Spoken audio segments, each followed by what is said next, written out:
Hello traders, Nick here looking at AMD.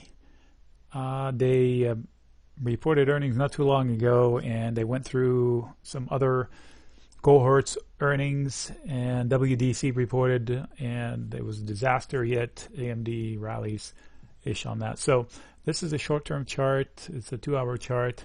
It had a little head and shoulder that played out perfectly, but then again the higher low trend was perfect and it bounced off of it. So is it a good time to enter AMD or not? Going into the earnings, I was long AMD by selling puts. On its last leg lower, I sold $26 puts for November and shared it, and collected about $1.10 to $20. Some people collected 95 cents, depends on the timing.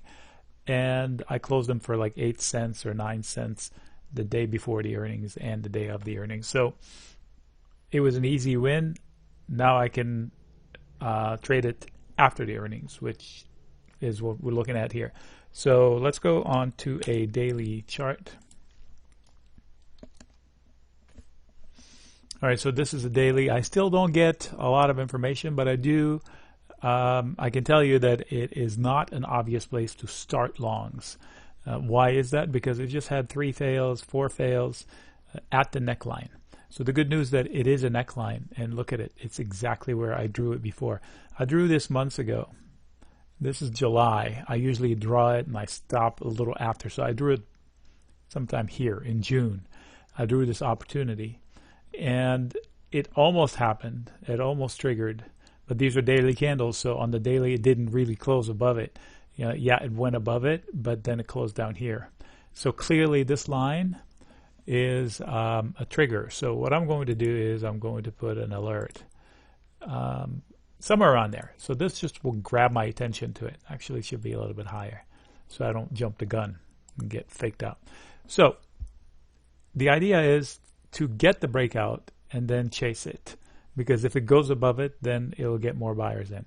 It makes sense if they want to trace back one more time, but let's look at the weekly. Maybe we'll get some more information. About the same information. So the upside of it, why does that matter? So when you attack a neckline over and over and then you break above it, the bears might be tired, so the bulls will overwhelm them and overshoot. That's the idea of a neckline. You've heard it in cup and handle, inverse head and shoulders, same concept. You attack neckline, you fail. And in this case, they failed miserably, and then they attacked it again with a whole bunch of tries and they failed, except this time not miserably. They did a lot better, right? So higher lows, and they're coming back to it. So if they do go above it, they overshoot. So this looks like a cup and handle, right? I'm not a technician. The technicians will probably complain, I'm not drawing the line right enough, correct, because these little tails up here. To me, if they're going to break above the neckline zone, they're going to take off. Maybe they'll falter one more time and they attack it, and then they take off.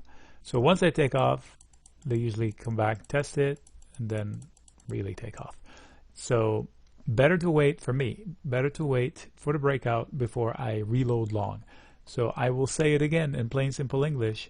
It is not an obvious long entry right here.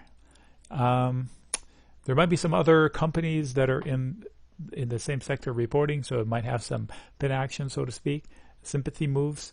I like how Uber today drops almost double as much as Lyft in sympathy to Lyft's earnings, which is completely ridiculous. Anyway, so the good news here is this is a weekly chart again. Every candle is 1 week, and you're getting higher lows consistently. You've got a trend there. And so it's pinching. So something's going to happen in the next few weeks, either this or down to here. So I'm not going to say I hope they sell it down, but if they sell it down, I'll be reloading on selling the puts I sold before. So what does that mean? It means that when it was falling here, I said I went out there and sold protection to somebody who wanted to protect their stock at 26. What does that mean? So I sold somebody a put for at $26. So in essence, somebody said, I own 100 shares of AMD and I'm worried. Here's $1 per contract to cover my 100 shares. and please buy the shares off my hands if it falls below 26. So I'll say, sold to you. Okay. So now I was the insurance company, and if I did it 10 times, it's $1,000 goes into my account, and all I have to do is just buy the shares at 26 if they go below 26. At the time, it was somewhere here. I can't remember, but I collected $1.20. Let's call it $1.10, somewhere in between. I can't remember the exact number. So, and then how do I win if nothing happens? In this case, nothing happened. It never got to 26 or below it. How do I lose? If it falls to 25 or lower, I start losing. Why 25? Because I bought the shares at 26, but I have $1 in my pocket per share, so I have $1 buffer. So my break even is 25. Anything below 25 would have lost me. In fact, that may have been the write-up about it. I'm not sure. Anyway, so I'm going to delete that. So that's what I would like to do. So if it falls, hey, bring it. I'll do my homework. I'll see if the things are still the same as I'll just rinse and repeat. It may not be for November because there are only a couple of weeks left, but it'll be like a December or January contracts. So this would be my strategy on advanced micro devices. All right, Nick signing out.